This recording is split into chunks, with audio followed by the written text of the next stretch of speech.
کبھی سوچا ہے کہ لیز ایگریمنٹ سائن کرتے وقت سب سے بڑا ڈر کس چیز کا ہوتا ہے؟ اکثر یہ وہ چھوٹی چھوٹی شرطیں ہوتی ہیں جو فائن پرنٹ میں لکھی ہوتی ہیں اور بعد میں مصیبت بن جاتی ہیں۔ آج ہم اسلامک لیزنگ یعنی اجارہ کے نظام پر بات کریں گے، جو خاص طور پر انصاف اور شفافیت کو یقینی بنانے کے لیے بنایا گیا ہے، اور اس میں ہم خاص طور پر دیکھیں گے کہ معاہدہ ختم کرنے اور انشورنس کی ذمہ داریوں کے بارے میں اس کے اصول کیا کہتے ہیں۔ تو اصل سوال یہ اٹھتا ہے، کسی بھی لیز کے معاہدے میں زیادہ پاور کس کے پاس ہوتی ہے؟ عام طور پر تو ایسا لگتا ہے کہ مالک یعنی لیسر ہی زیادہ طاقتور ہے، لیکن کیا ہو اگر کوئی ایسا نظام ہو جو اس طاقت کے توازن کو برابر کرنے کے لیے بنایا گیا ہو؟ اسلامی مالیاتی نظام بالکل یہی کرنے کی کوشش کرتا ہے۔ چلے پھر اس سسٹم کی جڑ تک پہنچتے ہیں اور دیکھتے ہیں کہ یہ کام کیسے کرتا ہے۔ ہم اجارہ کے اصولوں کا جائزہ لیں گے۔ یہ ایک ایسا فریم ورک ہے جسے خاص طور پر شفافیت اور انصاف کے لیے ڈیزائن کیا گیا ہے۔ اچھا، تو یہ اجارہ ہے کیا چیز؟ سیدھے سادے لفظوں میں اس کا مطلب ہے کرائے پر دینا۔ اسلامی فقہ میں یہ ایک ایسا معاہدہ ہے جس میں آپ کو کسی اثاثے کی ملکیت نہیں ملتی، بلکہ صرف اسے استعمال کرنے کا حق ملتا ہے۔ یہ بہت اہم فرق ہے، یاد رکھیے گا۔ اثاثے کا مالک، جسے موجر یعنی لیسر کہتے ہیں، پورے معاہدے کے دوران وہی رہتا ہے، ملکیت ٹرانسفر نہیں ہوتی۔ تو سب سے پہلے اس اہم سوال کو دیکھتے ہیں کہ اجارہ کا معاہدہ آخر ختم کیسے کیا جا سکتا ہے، اور اس پورے عمل میں دونوں پارٹیوں کے حقوق کی حفاظت کیسے کی جاتی ہے۔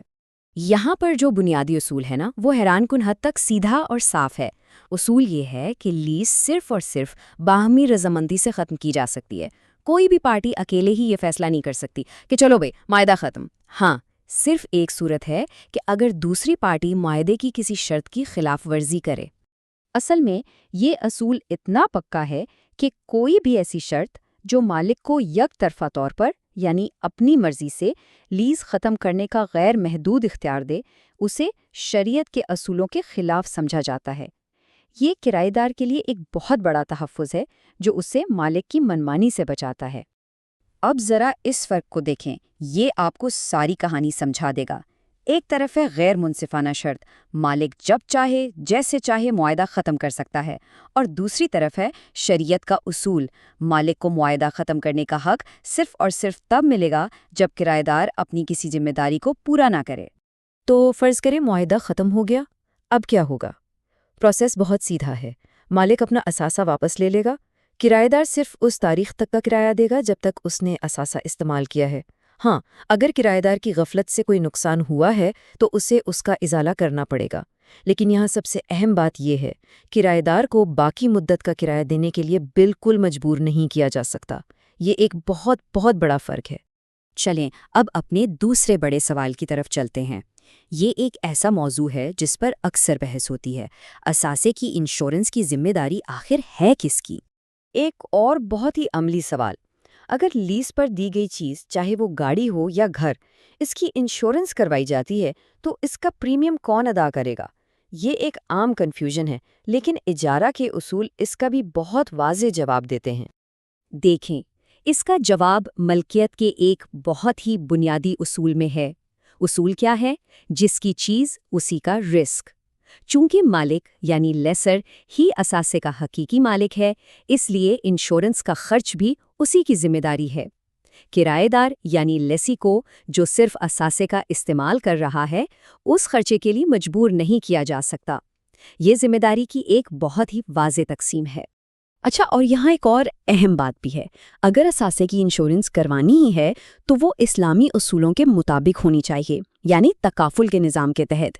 یہ روایتی انشورنس سے مختلف ہوتا ہے اور اس کی بنیاد باہمی تعاون اور شراکت داری کے اصولوں پر ہوتی ہے۔ تو اب تک ہم نے جو بھی بات کی، معاہدہ ختم کرنے کے اصول، انشورنس کی ذمہ داری، ان سب کا آخر مطلب کیا ہے؟ جب ہم ان تمام اصولوں کو ایک ساتھ ملا کر دیکھتے ہیں تو ایک بڑی تصویر سامنے آتی ہے، اور وہ ہے ایک منصفانہ نظام کی۔ یہ سب مل کر انصاف کا ایک بہترین فریم ورک بناتے ہیں۔ پہلا اصول، ملکیت بالکل واضح ہے، مالک ہی اثاثے اور اس سے جڑے تمام خطرات کا ذمہ دار ہے۔ دوسرا اصول، استعمال کی حدود متعین ہے، کرایہ دار صرف استعمال کرنے کا کرایہ ادا کرتا ہے، ملکیت کا نہیں۔ اور تیسرا اور شاید سب سے اہم اصول، باہمی احترام۔ معاہدہ ایک پکا وعدہ ہے جسے دونوں کی رضامندی کے بغیر توڑا نہیں جا سکتا۔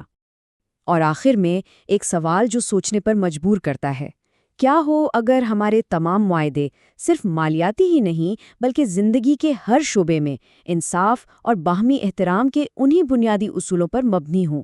یہ صرف پیسوں کے لین دین کی بات نہیں ہے، یہ ایک زیادہ متوازن اور منصفانہ معاشرہ بنانے کا ایک نظریہ ہے۔